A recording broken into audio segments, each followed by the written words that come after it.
The 16th property, a 3-story brick rental at the corner of East 105th, produced something different. No active lease on file with the county. Utility accounts registered to a Delaware limited liability company called Meridian Residential Holdings, incorporated in March 2025. A power draw running at approximately 70% below what a fully occupied 6-room building should consume. And 3 prior welfare check entries in the incident system, each triggered by a neighbor complaint about nighttime activity near the alley, each resolved after a uniformed officer knocked on the front door, heard a calm explanation, and left without entry. 3 checks. 3 identical outcomes. Each report noted the same man answering, soft-spoken, cooperative, identifying himself as the building manager, giving the first name Calvin, stating that the tenants were elderly and resting, and that there was no need to come inside. Each report closed without escalation. Yelverton read all 3 and drew a line under one word repeated across each narrative: same. Same man. Same explanation. Same result. He ran the name Calvin through every database tied to the property. Nothing matching came back. He submitted the subpoena request on December 2, 2025. Approval came within the week. The results arrived 12 days later. What they showed would reframe the investigation entirely. The Delaware LLC registration for Meridian Residential Holdings listed a registered agent operating out of a Wilmington office that served as the filing contact for hundreds of similar entities across multiple states, a standard shell company architecture designed to insulate the actual operators from any direct address or identity link. The structure was not unusual. What it represented, in combination with everything else, was a level of deliberate organization that went well beyond a landlord avoiding property taxes. When Yelverton cross-referenced the LLC's listed principles against existing task force records, one name returned a match. Nathan Cruz, 38 years old. A prior federal conviction for firearms trafficking, resolved via plea agreement out of the Columbus field office in 2022. Supervised release completed April 2024. No open cases as of December 2025. No active monitoring. His documented associates included members of a street organization with roots in the Kinsman neighborhood, 3 miles south of the East 105th address. That organization had been the subject of a 2023 Joint Task Force inquiry into illegal firearms transfers and narcotics distribution. The inquiry had concluded without charges, insufficient direct evidence to proceed. The case file had been placed in administrative hold. Now, elements of the same network structure were reappearing at a specific address that kept generating unexplained acoustic sensor events. The utility records refined the picture further. The subpoena results showed the building's power account, registered to the Meridian LLC, carrying a draw consistent with minimal occupancy. But one element did not reconcile. A large commercial HVAC compressor, mounted on the building's north exterior wall and clearly visible from the alley, was drawing continuous electrical load at a level associated with sustained, year-round interior climate control. That unit was running nearly 20 hours a day. In January, in a building whose metered account reflected consumption consistent with an empty or near-empty structure. The compressor draw and the account draw could not both be accurate.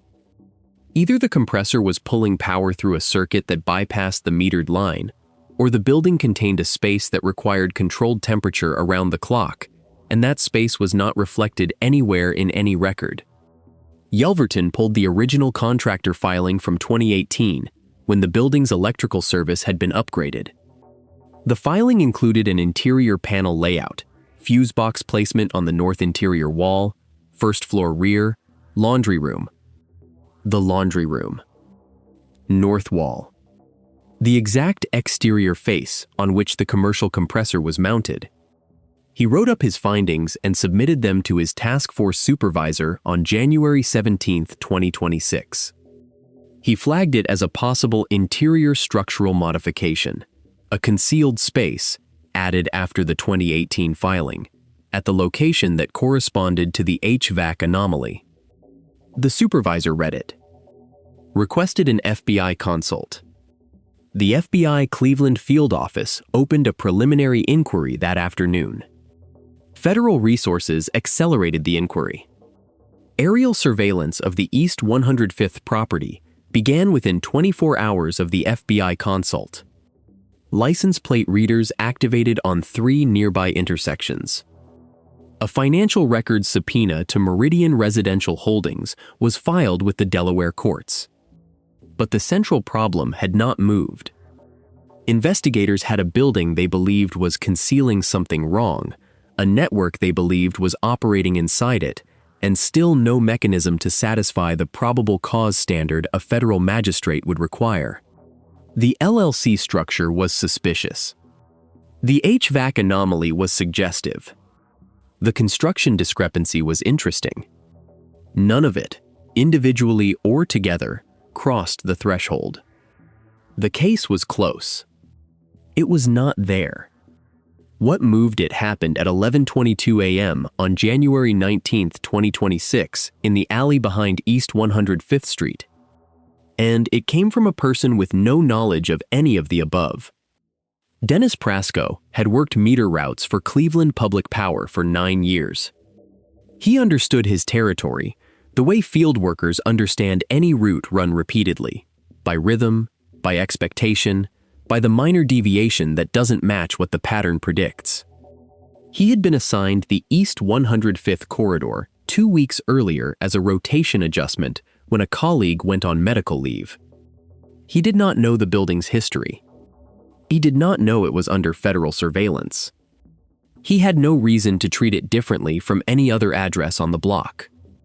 At 11:22 a.m. that Monday, Prasko was reading the exterior meter on the building's north wall when the commercial HVAC compressor, mounted above and to his right, cycled on. The unit ran for approximately 30 seconds, filling the alley with a low mechanical hum. Then it stopped. In the silence that followed, through the brick wall at roughly shoulder height, he heard something. 3 distinct knocking sounds. A pause. 3 more. He noted it as a possible pipe.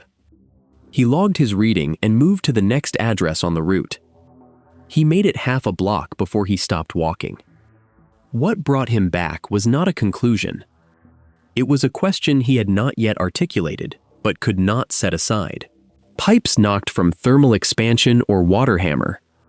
They produced irregular sounds, not sequences. And they did not time themselves to a mechanical cycle. They did not wait for a compressor to stop before starting. He stood in the alley for approximately 25 seconds, by his own account. Then he turned and walked back to the building's north wall. He waited. The compressor cycled on. Ran for 38 seconds. Cut off. In the silence, 3 beats. A pause. 3 beats. He radioed his supervisor at 11:41 a.m. His language in the field log was deliberate, flagging a possible occupied space at the address. The meter shows near baseline draw, but the HVAC compressor is on a regular cycle. Interior tapping corresponds with the compressor pause. Somebody else should be aware of this. His supervisor logged the call. Standard protocol for anything flagged as a safety concern. Forward to the city's building department liaison. The liaison distributed it to the Joint Task Force notification list. The note reached Yelverton's inbox at 4:52 p.m. He read it at 5:31 p.m. He sat with it for 12 minutes. Consider what the case file looked like in that moment. Weeks of accumulated evidence, the LLC structure, the refused service visits, the construction discrepancy, the HVAC anomaly, the ShotSpotter pattern, the crew's background, the 2023 task force history. An FBI preliminary inquiry active for less than 48 hours. And now, an independent, unsolicited civilian report of interior acoustic activity, timed, rhythmic, corresponding to a mechanical pause, in a location that all available records said should be unoccupied. That was the final piece. Not a document. Not a database hit. A man who turned around in an alley because something didn't match. Yelverton called the FBI Cleveland field office at 5:43 p.m.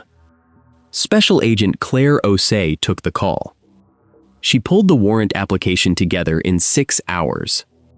The document ran to 41 pages.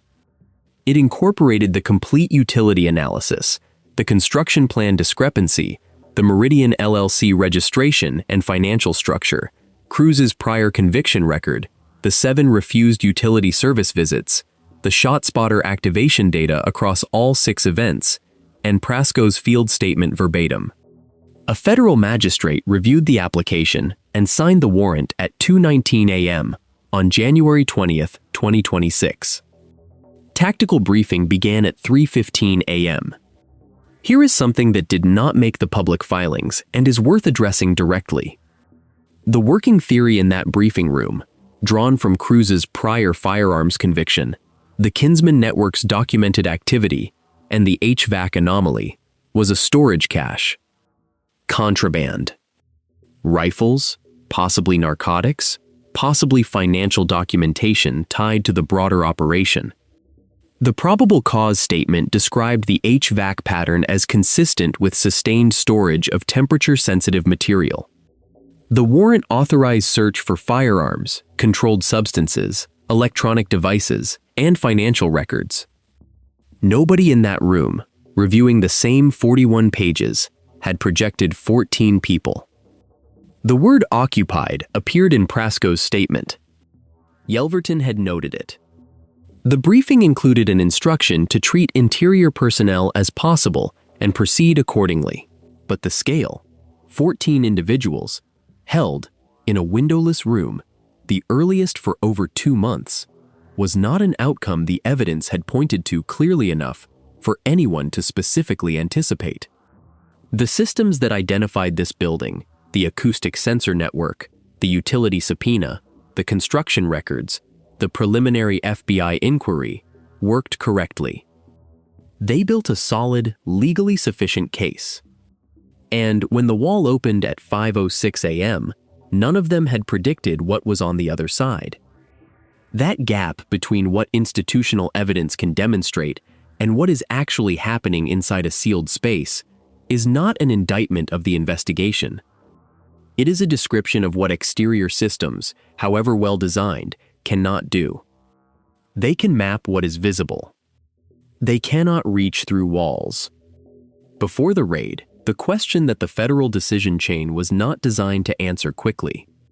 On January 17, 2026, Yelverton submitted his report flagging the fusebox anomaly and the HVAC discrepancy to his task force supervisor. The supervisor requested an FBI consult.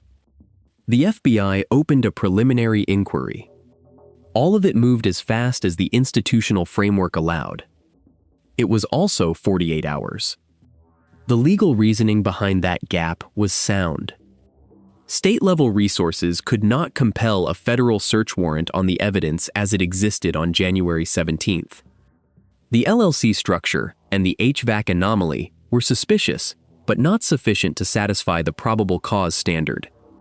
Moving on the address without a federal warrant risked evidence suppression, potential case dismissal, or worse, a violent confrontation with no legal foundation. The delay was not negligence. It was what procedural integrity looks like when the evidence is close but not yet there. Still, the room was occupied during those 48 hours. The gap that the legal standard required was 48 hours inside that building. The after-action review that followed the January 20th raid included a specific recommendation, a pre-existing rapid escalation protocol for cases where a probable cause threshold is close and time sensitivity is a plausible factor, a direct pipeline between city-level task forces and federal field offices that does not require the full preliminary inquiry cycle when certain preconditions are established. That recommendation has been forwarded to the Northern District's Administrative Review Board. Its implementation status, as of the filing date of the federal indictment, was under review. Here is the take this case makes unavoidable, and it requires stating plainly, the institutional system worked. It worked at every step it was designed to address. It also took 5 months to identify a building 3 miles from where the investigation started, and 48 additional hours between identifying the target and having the legal authority to open the door. Leave your answer below. We read every response. The front door came off its hinges 4 seconds after the battering ram contacted it. The rear alley entry was concurrent, K9 handler and partner, 2 tactical officers stacked behind. Both teams inside within 7 seconds of each other. The K9 unit cleared the ground floor in 4 minutes and 18 seconds. 2 occupants in the kitchen, both male, both seated at a table, one with a handgun at his waistband that he did not reach for. Both compliant without instruction. A second team moved immediately toward the staircase. Calvin Morrow, the man who had turned away 3 welfare checks and 7 utility service visits over 5 months with the same quiet, scripted explanation, was found on the 2nd floor, fully dressed, with a handgun on the nightstand beside him. He did not resist. He placed his hands behind his head without being told to do so. He did not speak. 3 more arrests on the 2nd floor. 2 in the basement, taken by the rear entry team without incident. 10 in custody by 5:02 a.m. At 5:03 a.m., a tactical agent on the 1st floor rear team entered the laundry room. The original fuse box panel was where the 2018 contractor plan placed it. North interior wall, shoulder height, standard residential configuration. The agent ran his flashlight left to right across the wall surface in the standard pattern. The seam caught the light on the 2nd pass. Where the panel frame should have met the drywall flush, there was a gap.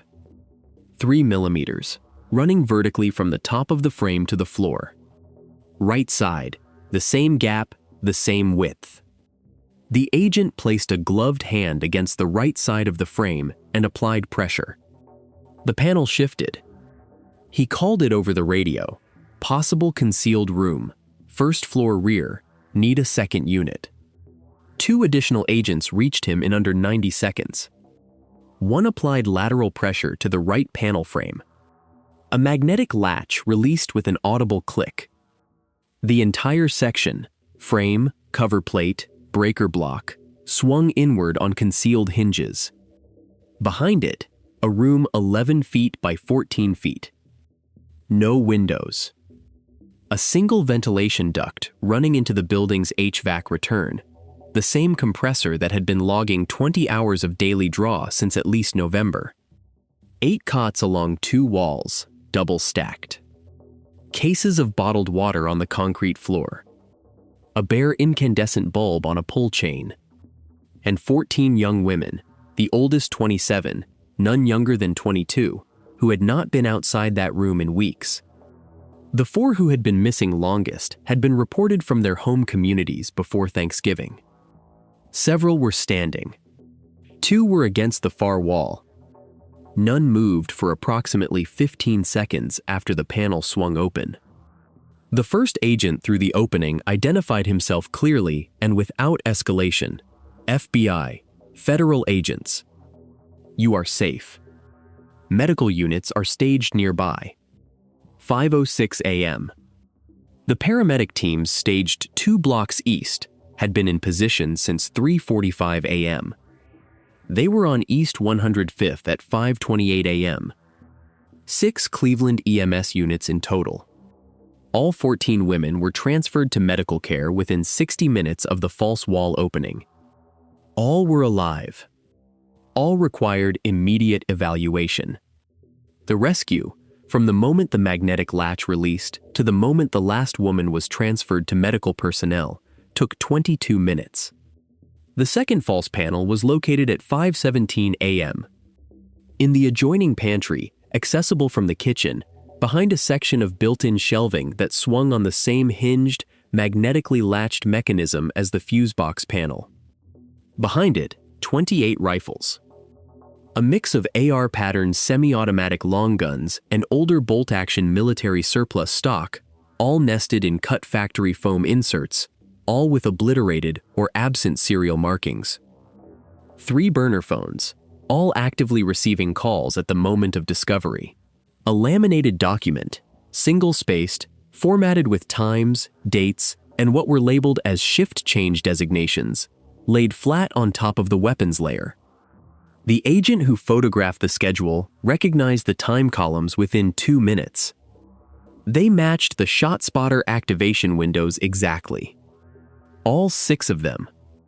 All 41 days. The acoustic events that had started Yelverton's entire analysis in October 2025 had never been gunfire. They were coordination signals, personnel positioned on surrounding streets, outside the building, marking status and shift changes at intervals that corresponded precisely to the laminated schedule the network's operators had been using internally. The city's gunfire detection infrastructure had been logging an internal communication system for over a month. The documentation phase was completed by 5:44 a.m. Everything photographed before anything moved. The arrest count at the East 105th property reached 10 before 5:15 a.m. Nathan Cruz, the man whose name and prior conviction had anchored the investigation since December, whose connection to the Delaware LLC had given Yelverton his first solid thread, was not among them. His cell phone had pinged a tower 4 miles east of the property at 2:47 a.m. That time fell less than 30 minutes after the federal magistrate signed the warrant at 2:19 a.m.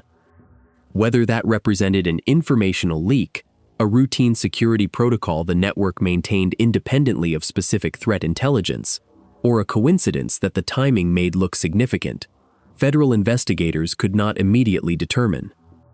The question remained open at the time of the indictment filing. What was not in question? The phone registered the same tower at 3:22 a.m. Then went dark. A second tower 8 miles southeast, adjacent to a commercial storage facility on Harvard Avenue, registered device activity at 7:12 a.m. Yelverton recognized the Harvard Avenue location. It had appeared as a secondary contact address on a Meridian LLC state filing reviewed in December. A second tactical team deployed to Harvard Avenue at 6:48 a.m. Nathan Cruz and a second man, Marcus Teal, 31, were taken at 7:51 a.m. No weapons on either. No resistance. Total arrests, 12. 2 addresses. Less than a day from the meter reader's radio call to the last suspect in custody. The Harvard Avenue storage unit contained what the East 105th property had not, the network's administrative layer. Additional ledgers. Bank account information routed across 3 states. A second set of phones carrying contact logs dating to February 2025, and a hard-shell case holding photographs, handwritten notes, and printed maps of multiple Cleveland area locations, formatted in the same operational structure as the East 105th laminated schedule. Federal investigators identified 3 locations from the Harvard Avenue materials. 2 had been vacated, cleared, agents believe, in the window after the warrant was signed, and before the East 105th breach at 4:47 a.m. The third was placed under active federal surveillance within 72 hours of the raid. One contact number appeared across all 3 burner phones, logged in the notes field under a single label, coordinator. That number had not been matched to an identity as of the federal indictment filing date. The person it belonged to was not in custody. The account of what the Harvard Avenue ledgers showed about the network's 3-state financial routing and what the third location represents will come in a follow-up. Drop part 2 in the comments if you want that breakdown. We are tracking this case as it develops toward trial. The arraignment of all 12 defendants took place over 2 sessions. The 10 arrested at East 105th appeared on January 22, 2026. Nathan Cruz and Marcus Teal appeared January 23rd. All 12 were held without bail. Federal charges included conspiracy, unlawful detention, federal firearms violations, and possession of firearms by convicted felons, the last charge applying to Cruz directly, given his prior federal firearms conviction. Nathan Cruz was charged as the network's principal organizer. Calvin Morrow faced additional charges specific to his role as the building's day-to-day operator: 5 months of managing the front door, the welfare check responses, the refused utility service visits, the calm explanation turned away from the threshold each time someone knocked. Federal prosecutors indicated cooperation discussions were underway, with at least 3 of the remaining defendants. All 14 women were transported to a regional medical facility by 7 a.m. on January 20th. By end of that day, 12 had been reached by family. The remaining 2 were identified through missing persons databases by January 22nd. All 14 had been reported missing from Northeast Ohio communities: Garfield Heights, Euclid, Parma, Mentor, and Strongsville, in the 62-day window between November 18, 2025, and January 15, 2026. The financial records recovered from Harvard Avenue documented revenue streams dating back at least to February 2025, nearly a year before the raid. Routing ran through accounts in Ohio, Pennsylvania, and Michigan. Contact logs on the recovered phones included numbers in Pittsburgh, Columbus, and Detroit, none of which had been matched to identified individuals at the time of the indictment. The network was not built around one address. The East 105th property was a node. Trial is currently scheduled for the fall of 2026. The row house on East 105th Street was sealed by federal order on the morning of January 20th and transferred to a holding entity pending forfeiture proceedings. 12 people are in custody. The network they operated was not built in 62 days, and it did not exist at one address. The third location from the Harvard Avenue materials remains under active federal surveillance. The coordinator's contact number appears on 3 phones and belongs to no identified person. The 14 women went home. The ShotSpotter logs for the Union Miles corridor show no acoustic activations at that address since January 19th. Dennis Prasco returned to his meter route on February 3, 2026. He received a formal commendation from the FBI Cleveland field office. He did not request a route transfer. 3 beats through an alley wall. That is what it took. Script. Title: FBI Freeze 14, from East 105th Row House. Meter reader heard 3 taps through the wall. Description: federal agents breached an East Cleveland row house and freed 14 women from behind a false fuse box wall, a hidden room that didn't exist on any building plan. Inside, 28 rifles, a laminated schedule that decoded 41 days of ShotSpotter data, and the single civilian observation that cracked 5 months of dead ends. Dramatized reconstruction anchored to the January 2026 Cleveland Federal Sweep, FBI Cleveland Field Office, Kinsman-linked trafficking cell, East Side gang takedown. 5 months of LLC records, utility subpoenas, and acoustic sensor data built the probable cause case. A meter reader on a 2-week rotation closed it. This is the account of how a rhythm through a wall, 3 beats, a pause, 3 more, became a federal warrant in under 18 hours, and how the raid at 4:47 a.m. on a Tuesday morning produced one of the largest single-address rescues in the Northern District of Ohio's history. Agencies and locations used as genre backdrop. Tags: Cleveland FBI East Side Raid, East 105th Street Cleveland Gang, False Wall Hidden Room Rescue, Kinsman Gang Ohio, FBI Cleveland Field Office, FBI Rescue Operation, True Crime, Crime Documentary, Federal Investigation, Law enforcement. Tags. Intro. 3 taps. 14 freed. Intro. Additional ALT-1. Aggressive storm raid. FBI and Cleveland PD storm East 105th Row House. 14 freed. 28 rifles. Behind a false fuse box wall AL2. Informative. How a meter reader's radio call became a federal warrant in 18 hours. Cleveland FBI, January 2026. ALT3. Victims stabbed. 14 women found behind a false wall in Cleveland. FBI uncovers Kinsman trafficking cell on East 105th ALT4 with series tag FBI frees 14 from East 105th Row House. 3 taps through a brick wall. FBI files additional. Cover. Pre-dawn interior shot. First floor laundry room of the East 105th Row House. 3 FBI agents. Jackets marked FBI in large reflective yellow letters. Crowd the threshold of the open false wall panel, which hangs wide on its hinges.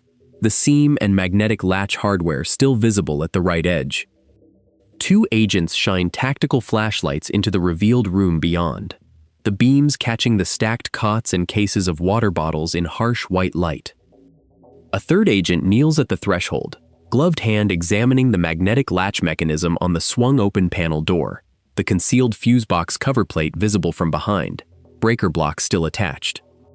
The room behind the agents is dim, except for the bare incandescent bulb on its pull chain, still lit, casting a warm circle on the concrete floor. High contrast lighting. Cold tactical flashlight beams cut through dark air, the agent's FBI markings sharp and readable. The focal subject is the open panel itself. False wall swung wide, the seam where the drywall concealment met the frame still visible, with the 3 agents actively working around it in the